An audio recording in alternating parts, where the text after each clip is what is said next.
Our annual headliner bike test is both a great excuse to sling a leg over some of the new bikes we're most excited to ride, and a chance to delve deeper into the minds of bike brands, product managers and engineers.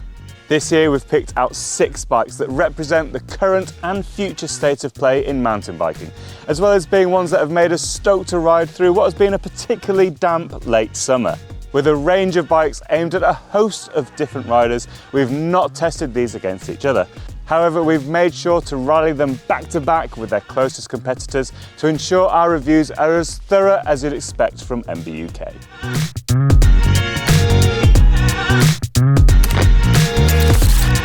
In this test, we'll cover the Cervélo ZFS-5, the Trek Slash, Vitus E-Mythique LT and Scott Lumen e-bikes, Norco's Fluid and the new Merida 120. But before I get into the bikes, subscribe to the channel if you haven't already so you don't miss the latest bike tech and our independent reviews. For a full set of reviews, don't forget to pick up MBUK issue 427 in the shops or head to BikeRadar.com. Though we seem to say it every year, XC is really having a resurgence. Such growth is attracting racers from the drop bar world onto dirt, as well as bike brands keen to mark their presence. One of those brands is Cervélo, with the unashamedly race-focused ZFS-5, a bike bred to be placed on the start line. It first broke cover at Novio Mesto in the yellow and black colours of Jumbo-Visma. From the outset, it raised eyebrows with a rule-bending alloy doglink replacing the shock in the XC short track, which I rather enjoyed seeing. I've been riding the ZFS-5, and here are my thoughts.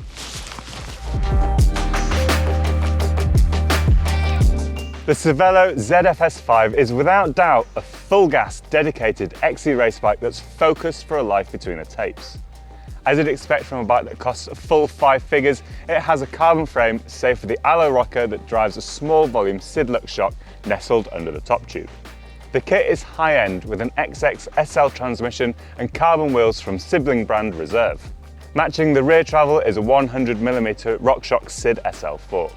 My favourite XC race rubber is featured, while the cockpit comes from Raceface. On the track, there's no mistaking this bike's intentions. The suspension is rock solid under power, with minimal movement to rob your efforts. At the same time, the ZFS-5 seems to deliver more grip through the Recon race tyres on those loose, scrabbly climbs than a number of other XC bikes I've ridden recently with the same tyres. When you get to more technical climbs, the suspension boosts grip without giving up too much trouble when you hit a step. It resists sinking deep into the travel and then rebounding out of it, upsetting your rhythm. On the way back down, the suspension that makes climbing so good helps you push and pump through smoother terrain, generating tons of speed. However, the rear is so progressive, a combination I reckon of the small volume shock and progressive linkage, that I've not yet managed to get close to the end of the travel, despite running pressures well below normal to try it out. Up front, the fork does as it should. It's supportive and smooth, but hit a big impact and you can use all of the travel. As such, there can be a slight imbalance in feel with the bike pitching further forward than you'd expect in some situations. On short XC blasts, the stiff cockpit and front end feels great, but on longer marathon style rides, my palms are calling out for extra compliance. Overall, this is a no-holds-barred race rig that rewards full gas efforts rather than cruisy cross-country rides. Back to you, Tom. At the opposite end of the scale from the Cervélo is the Trek Slash.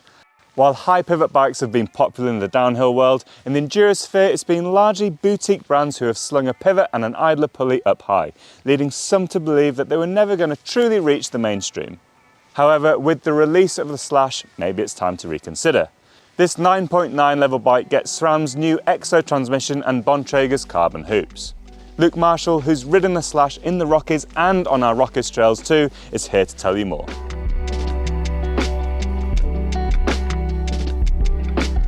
Trek's new high pivot Slash is built for aggressive riding, enduro racing and bike park adventures. On the trail, the Slash impresses with its pedaling efficiency thanks to a firm, vivid shock tune, reassuringly low drivetrain friction and fast rolling Bontrager tyres.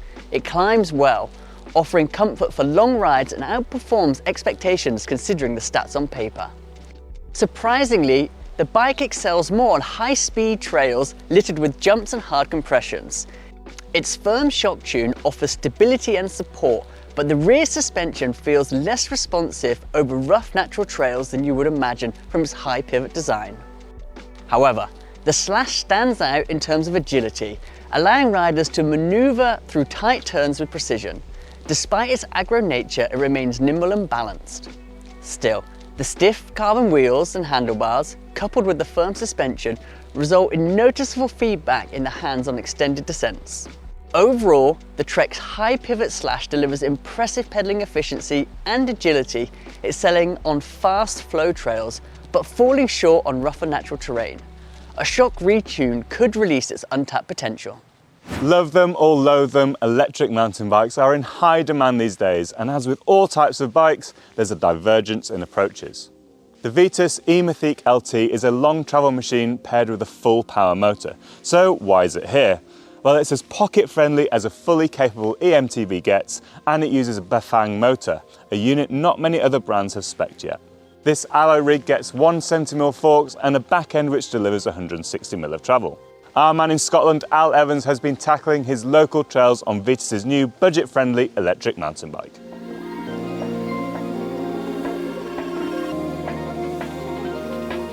I've been testing this budget-busting bike on my local trails in Scotland's Tweed Valley. It's had a full workout in a host of conditions, from boggy and wet through to baked dry dirt. Out on the trail, it's remarkably easy to jump on and ride confidently, thanks to sorted and balanced geometry. A slack 63.5-degree head angle, generous 476mm reach, and a long wheelbase make diving headlong into technical, fast, rough, and challenging terrain awesome fun. Easy to set up and well-chosen dampers add to this. Tapping into performance for smooth and grippy on-trail sensations is quick to do, and that's despite the shock and forks relatively basic designs. It gobbles up choppy terrain insatiably, isolating you from unwanted tiring inputs. But its scope stretches beyond its obvious enduro focus. Long days in the saddle are comfortable, and battery life is impressive. The Bafang motor also provides plenty of punch, feeling more powerful than Shimano's EP8, while still being just as frugal. It's also proven to be reliable during the test period, something other motors can't always claim. It's not entirely rosy though, but my criticisms of the E-Mythique LT are as small as its price tag. SRAM's DB8 brakes feel wooden on longer descents. Pulling the lever harder doesn't increase power or bite. The V Tyre Attack HBL tyres scrabble for grip on greasier terrain, which is exciting and fun if you've got the skills to hold it on the edge, but might be a bit of a handful if you're less experienced.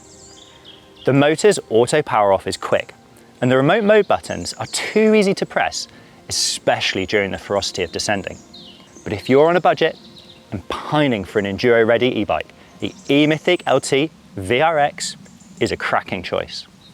The Scott Lumen takes the sleek lines afforded by their internal shock architecture and pairs it with a lightweight motor and slimline battery, making the Lumen as low profile as they come. Inside there's a TQ HPR50 motor with a 360 watt-hour battery to give you just enough juice to power your ride, while 130mm travel ensures big days out are done in comfort. The lightweight Scott Lumen has been pushed to its limits here in the southwest by Luke. The TQ motor performs well for climbing in all its modes. This made technical climbing fun and trail center loops a riot. The motor feels natural and adds to the enjoyment of climbing. Descending is great on suitable trails, but the tyre limitations, the stock head tube angle, and fork travel can become apparent in rough conditions. The 130mm rear travel provides good grip and support with a smooth feel and no harsh bottom outs. The Lumen handles well too, and its weight adds stability without making the bike feel chunky or cumbersome. However, I found my left thumb busy trying to activate the dropper post, twin lock lever, and motor mode selector, which can be tricky on technical terrain. The Wicked Wheel tyres excel on moderate trails but struggle on steeper or muddier conditions. The bike frame's capabilities outperform the tyres, suggesting an upgrade may improve fun but at the cost of rolling speed and battery life. The components function without issue, making it a fast trail bike. There is a lot of potential in this frame, and with only a few spec choices keeping it reined in. Back to you, Tom. Rounding out our list are the trail bikes, the mountain biking bread and butter if you like. After a 3-year hiatus from the UK, Norco are back with a bang, and we've got our hands on their all-rounder Fluid FS Carbon. British Columbia is one of mountain biking's spiritual homes, and so we'd expect that any bike designed in the Canadian mountains to be more than capable of tackling some seriously techie terrain. Burly tyres, a piggyback shock and low sling geometry are combined to give you no excuses when the trail descends. Video presenter Tom Law has taken well to the Norco Fluid, with the short travel but aggressive stance suiting his big loop, techie descent tendencies. The last time I rode a Norco in anger was back in my pre-university bike shop days. Ironically enough, it was a Fluid, and while the name is still around more than a decade later, this Fluid FS-2 is a very different beast. The moderately slack 65-degree head angle and 480mm reach give the bike a purposeful stance. Combined with a steep 76.7-degree seat angle, you're in a comfortable upright position that instills confidence from the moment you swing a leg over the low-slung top tube. Slam the super long 200mm dropper and hit the downs, and the Fluid is a joy to ride. It manages to combine serene stability thanks to the supple suspension and composed geometry with a real zest for getting airborne. If you prefer to plough rather than pop, the Fluid is more than adept at that too, in spite of its fairly limited 130mm of rear-wheel travel. The only fly in the ointment are SRAM's G2 RS brakes, which lack a little in the power stakes. When climbing, the Fluid has something of a split personality. It is a true traction monster on technical ascents and will astonish you with its ability to find grip even on the steepest, loosest pitches. The flip side is that the 14.7 kilogram weight and a small amount of bob from the suspension means it's no racing snake like some other trail bikes on smoother climbs. All that said, the Fluid is an incredibly fun, capable and comfortable all-rounder. It will put a huge smile on your face and is just as happy cruising an all-day epic as it is shredding up trail centres and bike parks. It should definitely be right at the top of your trail bike most wanted list. Early this year, we were wowed by Merida's latest generation of bikes, with the 140 winning our Trail Bike of the Year test and the 160 winning Enduro Bike of the Year. Their latest endeavour is the pocket-friendly 120, so is it as good as its bigger brothers? I've spent plenty of time rallying this bike around my usual trail bike test tracks, so here's what I thought about the bike.